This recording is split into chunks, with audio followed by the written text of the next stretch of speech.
दोस्तों production business emotion पे नहीं चलता है, ये सिस्टम एंड कंसिस्टेंसी से चलता है। दोस्तों क्या आप जानते हैं 90% प्रोडक्ट डिजाइनर, फैशन डिजाइनर जो अपने ब्रांड के लिए प्रोडक्ट डेवलप करते हैं वो हमेशा रॉन्ग कारीगर, रॉन्ग वेंडर सिलेक्ट करते हैं। हेलो, मेरा नाम है Riyaz Ali, I am a designer and I am manufacturer of Wisdom Handwork Studio Kolkata. दोस्तों आज मैं आपको बताऊंगा कि किस तरह से आप अपना प्रोडक्ट जब डेवलप करेंगे फर्स्ट टाइम, आप किस तरह से वेंडर सिलेक्शन करेंगे, किस तरह से कारीगर सिलेक्शन करेंगे ताकि आप अपना ब्रांड को आगे लेके जा सके और आपको मैन्युफैक्चरिंग में कोई दिक्कत ना हो।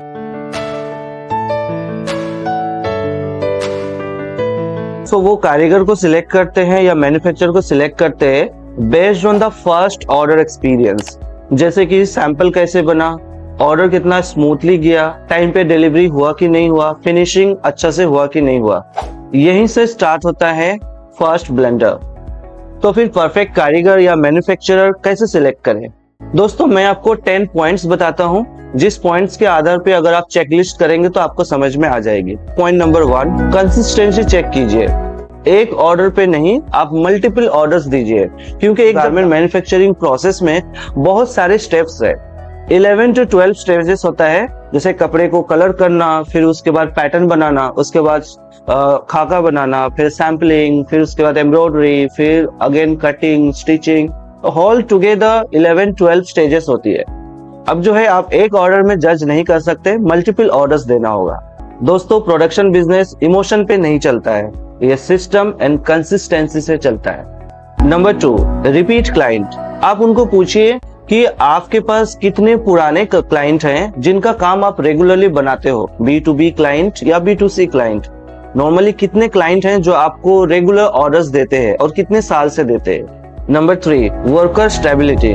आपको ये भी चेक करना होगा, क्योंकि आपका प्रोडक्ट वो ऑनर नहीं बना रहा है जिससे आप बात कर रहे हैं, आपका प्रोडक्ट उस फैक्ट्री के कोई स्टाफ्स बना रहे हैं, उस फैक्ट्री के कारीगर्स बना रहे हैं। तो आपको ये उनको प्रॉबिंग करके पूछना होगा, चेक करना होगा कि क्या उनके जो कारीगर्स है, क्या कंसिस्टेंसी उनके अंदर है ना, बहुत ज्यादा उनके अटेंडेंस में, कारीगर चेंज में बहुत ज्यादा। क्योंकि अगर लॉयल कारीगर उनके पास नहीं होगा, उनके पास एक लॉन्ग टर्म कारीगर का सेटअप नहीं होगा, तो फिर प्रोडक्शन में आपका प्रॉब्लम हो सकता है। Number 4, bulk handling.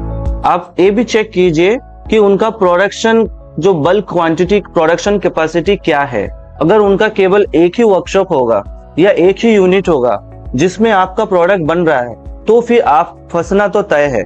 क्यों? क्योंकि अगर उस प्रोडक्शन हाउस में, उस यूनिट में कुछ प्रॉब्लम्स हो जाती है तो फिर आपका प्रोडक्ट रुक जाएगी। अगर कोई मैन्युफैक्चरर है जिनका अलग अलग यूनिट्स है, उनका अलग अलग ब्रांच है, तो कोई भी एक ब्रांच में अगर आपका काम बन रहा है, वहां पे एक्सीडेंटली कोई प्रॉब्लम होता है तो दूसरा ब्रांच में बनाया जा सकता है, दूसरा यूनिट से बनाया जा सकता है। जैसे हम लोग का 10 अलग अलग यूनिट्स है, हम हर यूनिट्स में 4, 5, 6, 7 वर्कर्स रखते हैं। तो अब क्या होता है, जब कोई भी यूनिट में अगर प्रॉब्लम्स होती है, हम लोग दूसरा यूनिट में काम बना देते हैं। इससे क्या होता है, काम स्मूथ हो जाती है और क्लाइंट को इन टाइम डिलीवरी मिलती है। दोस्तों नंबर 5 बहुत ही इंटरेस्टिंग है, अर्जेंट में प्रेशर परफॉर्मेंस कैसा है। दोस्तों प्रेशर परफॉर्मेंस ऐसे है, गारमेंट इंडस्ट्री में आपका ब्रांड में आपका कोई एक लॉयल क्लाइंट आ रहा है आपके स्टोर में और आपको रिक्वेस्ट करता है कि मेरा शादी है या कुछ है, या मुझे अर्जेंटली 10 पीसेस गारमेंट्स बनाना है, और आपका मैन्युफैक्चरर को आप जब कॉल करते हो और उसको पूछते हो तो उसका बिहेवियर कैसा है। अर्जेंट ऑर्डर में क्या आपसे वो ज्यादा चार्ज कर लेता है, क्या अर्जेंट ऑर्डर में वो आपको पूरा कोऑपरेट करता है, ये चेक करना बहुत जरूरी है। क्योंकि अर्जेंट ऑर्डर पे ही आप जज कर सकते हो आपका मैन्युफैक्चरर आपके साथ कितना लॉयल है। क्या वो नाइट शिफ्ट्स करा के कारीगरों से आपका काम निकाल के दे पा रहा है विदाउट कॉम्प्रोमाइजिंग क्वालिटी। क्या आपसे वो बहुत ज्यादा चार्ज नहीं करके छोटा सा नॉमिनल अमाउंट जो वर्कर को एक्स्ट्रा देना होता है उतना करके काम चला पा रहा है। क्या आपको अर्जेंट ऑर्डर लेने में वो एक्साइटेड है, दैट इज मोर इम्पोर्टेंट। अगर वो एक्साइटेड नहीं होगा आपका डिजाइन अच्छा से नहीं बनेगा। तो अर्जेंट ऑर्डर में परफॉर्मेंस मैच करना बहुत जरूरी है। दोस्तों मैं आपको 5 पॉइंट्स बताया हूँ, अभी नेक्स्ट पॉइंट्स के लिए पार्ट 2 आ रहा है। पार्ट 2 में मैं बाकी पॉइंट्स के विषय में डिस्कस करूंगा।